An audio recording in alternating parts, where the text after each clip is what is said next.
여성의 나이가 38세 이상으로 넘어가면 난자가 필요해.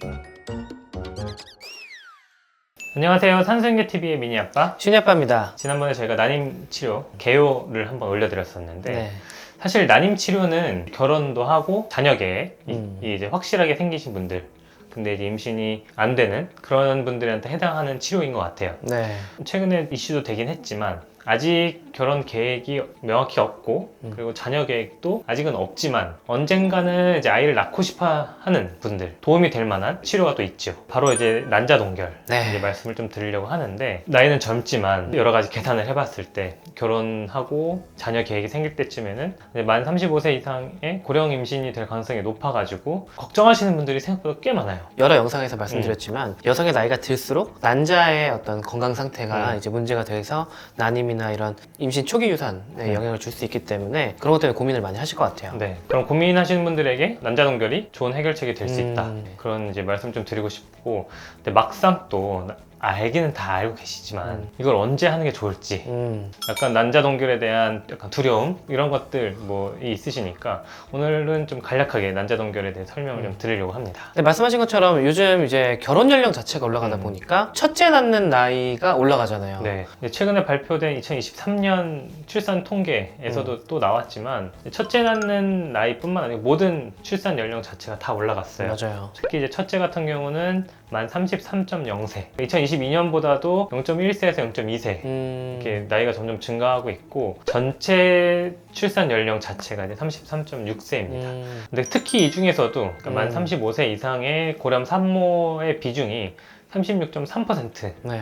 그러니까 이렇게 이제 점점 이제 임신 자체를 늦게 하는 추세이다 보니까 난임 치료도 많아지고 또 이제 임신 준비하시는 분들도 걱정이 되는 부분이 되고 있는 것 같습니다. 네. 저희가 이제 난임과 임신 이야기할 때 항상 얘기하는 게 여성의 나이가 중요하다. 맞아요. 그리고 특히 이제 만 35세가 기준이 된다 이렇게 말씀을 드리는데, 많은 분들이 되게 궁금해하시는 게 평균 수명 자체도 증가하고 있고 건강 수명 자체도 이제 증가하고 있는데 왜 이것만 35세냐 계속. 네. 그러니까 이제 여성 같은 경우는 태어날 때 평생 사용할 난자를 다 만들고 태어난다고 생각하시면 돼요. 이제 사춘기가 되면서 이제 하나씩 배란을 하는 거죠. 다 만들고 태어나다 보니까 배란이 될 때까지 기다리는 시간, 이게 35년이 지나가면은 보관하고 있던 난자의 건강 상태가 조금씩 안 좋아지기 시작을 하는 겁니다. 그 중에서도 염색체나 유전자 변이 같은 게 좀 생기기 시작을 하고, 이제 이게 우리가 세포 분열을 계속 하는 단계라면 그게 교정이 될 텐데 얘가 이제 보관만 하고 있는 상태여서 이상이 생겨도 그 교정을 못한 상태로 배란이 되고 그게 임신이 되면 유산이 되고, 그러니까 이런 식으로 35년이라는 기준이 생겨나게 됐어요. 그리고 또 이제 35세가 넘어가면 임신 확률 자체도 이제 갑자기 많이 떨어지기 시작을 합니다. 그래서 이 두 가지 원인 때문에 여성의 나이 만 35세가 굉장히 중요하다 말씀을 드립니다. 이 반면에 남자 같은 경우는 정자를 계속 새로 만들고 있기 때문에 그렇죠. 거기서 또 차이가 있다. 이것도 같이 말씀을 드렸었어요. 네. 그러면은 난자 동결은 일찍 하면 좋은 건가요? 일찍 할 수 있으면 일찍 하는 게 좋죠. 근데 만약에 나 대학생이야. 그러면 이제 난자를 동결하는 기간이 너무 길어질 수 있으니까 비용적인 문제도 들 수 있고, 추천드리는 거는 만 35세가 되기 전에 하는 게 좋겠다. 왜냐하면 35세가 넘어가게 되면 우리가 난자 채취를 했을 때 그 채취한 난자 자체의 질이나 아니면 그 안에 있는 염색체나 유전자, 변이 같은 것들이 같이 있을 수 있기 때문에 만 35세 이전에 난자 채취를 하는 게 좋습니다. 또 하나는 난자 동결을 하려면 최소한의 시술로 최대한의 난자를 보관하면은 그게 가장 좋은 거거든요. 네. 그것도 이제 35세가 넘어가면은 나오는 난자 개수도 적어요. 그런 이유들 때문에 35세 이전에 난자 동결을 하는 게 유리하다. 이렇게 좀 말씀을 드려요. 그러면은 하나만 채취해서 얼려놨다가 쓰면 이게 실패하면 안 되잖아요. 그렇죠.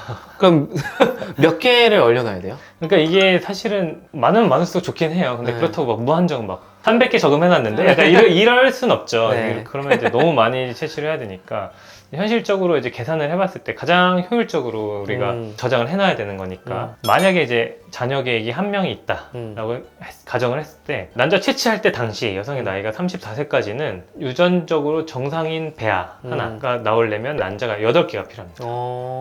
그런데 여성의 나이가 38세 이상으로 넘어가면 난자가 13개가 필요해요. 근데 이제 문제는 건강한 배아가 있다 해서 무조건 이게 출산까지 다 이어지는 게 아니거든요. 중간에 이제 자연유산이 생길 수도 있고, 그런 것까지 다 계산을 해봤을 때 34세 미만일 때는 난자가 13개, 38세 이상은 20개 이상이 필요합니다. 그래서 이제 38세 이상에서는 20개 이상의 난자가 있다 하더라도 실패할 가능성도 있는 거예요. 아, 그쵸. 채취하기 더 힘들어진다고 네. 그랬잖아요. 그럼 또 이제 걱정되는 게 이걸 난자를 채취해서 냉동을 시키잖아요. 음. 냉동인간 기술이 아직도 그 제대로 활용이 안 되는 게 이게 냉동을 시켰다가 해동시키는 게 되게 어렵다고 하잖아요. 맞아요. 냉동은 문제가 아니지만 해동이 문제죠. 네, 왜냐면 이제 물이 얼 때는 굉장히 날카롭게 얼기 때문에 이게 세포막을 막 손상시켜가지고 이걸 해동시키다가 세포막이 다 찢어진다. 그래서 아직도 이제 냉동인간 기술로 냉동이 된 분들은 있지만 그분들이 해동된 케이스가 없다. 맞아요. 그렇잖아요. 그러면은 네. 난자도 얼렸다가 녹이는 건데 네. 얼렸다가 녹인 난자의 컨디션이 과연 한 번도 안 녹이는 난자랑 똑같냐? 이거 궁금증이 생길 것 같아요. 맞아요. 이것 때문에도 약간 망설이시는 분들이 있을 수 있어요. 근데 다행히게도 우리가 이 해동하는 기술이 정말 많이 좋아졌어요. 특히 이제 우리나라 같은 경우는 거의 모든 기관이 상향 평준화가 되어 있어가지고 냉동 난자랑 우리가 신선 난자를 하거든요. 두 개가 질 차이가 거의 없다. 냉동을 하더라도 90% 가깝게 난자를 다 살려가지고 배아로 해서 이식을 할 수가 있어요. 오래 얼려도 똑같아요? 냉동한 상태로는 이게 뭐 5년이든 10년이든 큰 차이가 없고 뭐 냉동하는 걸로 난자의 질이 떨어지거나 임신 성공률이 떨어질까 봐 걱정하시는 거는 안 하셔도 될 것 같아요. 우리가 조금 더 어떤 난임에 신경 쓸 거는 난자를 냉동했냐 아니냐가 아니라 어떤 건강에 관련된 맞아요. 그런 컨디션들을 많이 신경을 써야겠네요. 그 말은 남자 동결을 이제 충분히 잘 해놨으면은 언젠가는 임신할 계획이 있다는 뜻이니까 그때까지는 충분히 이제 건강한 몸을 만들고 유지하려고 노력을 하시면 예. 정말 좋은 성과가 있을 수 있습니다. 오히려 젊었을 때의 난자를 얼려놓는 게 나중에 이제 뭐 38세나 40세 때 그때 난자 채취한 것보다는 훨씬 더 건강한 난자일 테니까 임신 성공률은 더 높을 수도 있습니다. 저도 사실 난자를 냉동시킨다 그랬을 때 이게 냉동이란 단어 때문에 조금 뭔가 꺼리낌한 느낌이 있었긴 했었어요. 근데 이렇게 들어보니까 이런 기술이 오히려 어떤 가입력을 좀 연장시키는 느낌도 조금 드는 느낌이 있고요. 지금의 난임 치료는 사실 이미 결혼을 하신 분들이 거의 대부분 받기 때문에 결혼을 아직 안 했지만 나중에 출산을 하고 싶어 하는 생각이 있는 분들이 도움을 받을 수 있는 어떤 한 가지 추가적인 방법이 있다. 네. 어쩌면 저출산 위기에 중요한 방법 중에 하나가 될 수 있지 않을까 생각이 들더라고요. 맞아요. 이게 국가에서도 난임 치료 지원을 굉장히 열심히 해주고 있는데 난자 냉동을 먼저 해놓으면은 이제 아무 계획 없이 35세 이후에 임신이 안 돼서 그때 가서 이제 막 난자 채취하고 이제 여러 가지 뭐 시험관 하기 하고 이런 시술을 그때 가서 하는 것보다도 미리 이제 난자 냉동을 해놓으면은 그 중에서 이제 건강한 거 하나, 두 개 정도 해동을 해가지고 배아 이식만 하면 되는 거거든요. 그러니까 이제 한 살이라도 어렸을 때의 건강 상태에서 난자 채취를 하는 거니까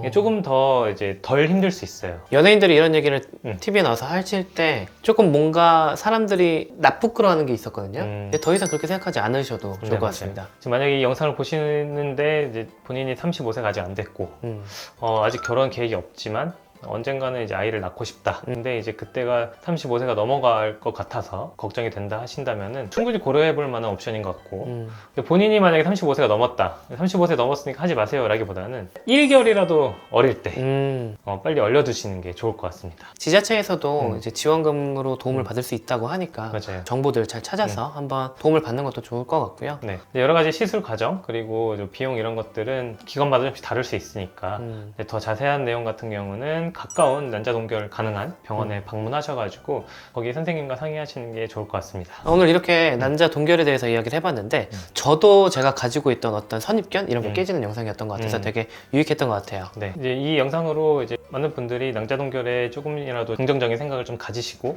나중에 그 결과로 예쁜 아기를 만날 수 있다면 정말 좋을 것 같습니다. 오늘도 저희 영상을 시청해 주셔서 감사합니다. 감사합니다.